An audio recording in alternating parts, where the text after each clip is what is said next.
Good morning, Algebra 1 students. Happy Wednesday, April 7th. Today we're going to do some notes for lesson 6 or chapter 6, lesson 2. And then there's an assignment on Google Forms that is 16 questions. Reminders, sophomores that did not pass the work keys test last year, you will be work keys testing next week on Tuesday and Thursday if you are in person. In your hybrid classroom, you will be work keys testing to try and get that math credit. So complete the extra credit review packet that's in your Google Classroom now to prepare and get some extra credit points. It's a win-win situation. All right, lesson 2 in chapter 6 is over radicals. Here's a little vocab for you. I thought I would do a picture as opposed to words because pictures are easier to see and understand the concept. So right here, this whole thing is a radical. So you might know this as a square root sign. Well, here in algebra, we can put numbers other than a square. We can put a cube root. We can put the 4th root. We can put the 5th root. We can put the 10th root up here. So now they're called radicals, not just square roots. The number right outside the square root sign is called the index. That's just what the book calls it. I didn't get to name it. I would have given it something better than index. So this whole thing is a radical. Small little number is an index. Here's a list of square roots that are perfect squares and common. So I would have these notes open when you do the assignment, as these will really help you.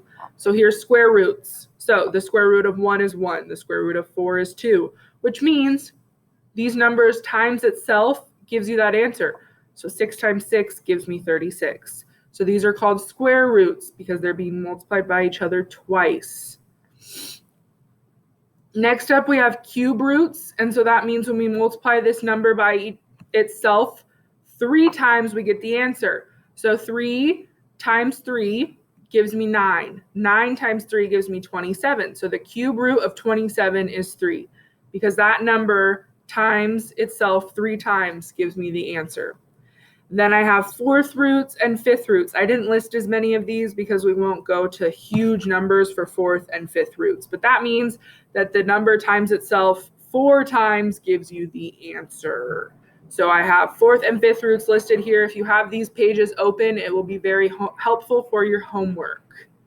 So what your assignment for today is simplifying these radical numbers. So yes, you can take the answer or take it, plug it into your calculator and get an answer. But if you don't have a scientific calculator, you won't be able to do these 4th and 5th root problems. So I'm going to show you how to do it by hand. So if you think back to middle school and factor trees, that's the way I like to do it.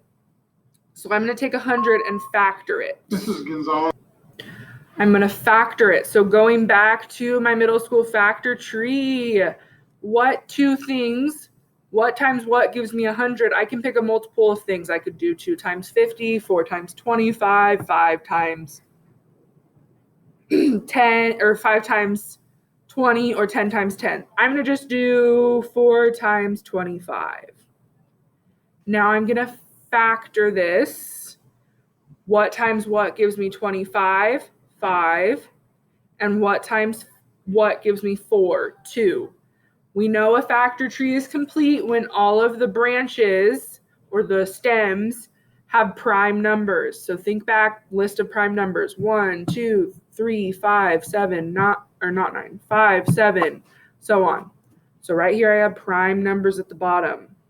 Okay, so I factored this completely. Now, since I'm doing square roots, I'm trying to find pairs. So how many pairs do I have? 2 of the same number. So how many pairs? There's 2 of the same number and there's 2 of the same number. Now I'm going to take these 2 pairs and multiply them by each other just using the number. So I'm going to do 2 times 5. All right, back to it. It cuts me off at 5 minutes, so that's why. I'm going to do 2 times 5. So 2 times 5 gives me 10. That is my answer because I know 10 times 10, plug that into my calculator, gives me 100. So you're going to factor it out. look for the pairs, and then you're going to multiply one number from each pair together. So 2 times 5 gives me 10. So for another example, if I have 49, well, no, hold on, that's not a good one. If I have 144, I know that 144 can be factored down to 144 divided by 4 gives me 36. So 4 times 36 gives me 144. 2 times 2 gives me 4. 6 times 6 gives me 36, but these can still be factored to 3 and 2 and 3 and 2. Now I go through and look for my pairs. So I have a pair of 2s, a pair of 2s, and a pair of 3. So now I'm going to multiply those together. So 3 times 2 times 2. So 6 times 2 gives me 12, and I know 12 times 12 is 144. So break it down with the factor tree, multiply your pairs together. For a cube root, we're going to find how many triplets we have. So how many trios we have. So 64 can be broken down into 2 times 32 to give me 64. Oops. Then 32, what times what gives me 32? Well, I know that 8 times 4 is 32. 2 times 2 is 4. 2 times 4 is 8, and 2 times 2. So now I'm trying to look for trios, so 3 of the same number. So I have 3 2s and 3 2s here. But they're the same number, Miss W. Still multiply them together like we did before with 49. I had 2 and 2. We multiplied it twice. So I'm going to do 2 times 2, which gives me 4. So this ties into our exponents because 4 to the third power equals 64. You can plug it in your calculator and fact check me. So that is what we're doing for today's assignment. We're taking a number and we're figuring out its square root, cube root, quadrant, or fourth root or fifth root. So here's one more example because I know fractions freak people out for some reason.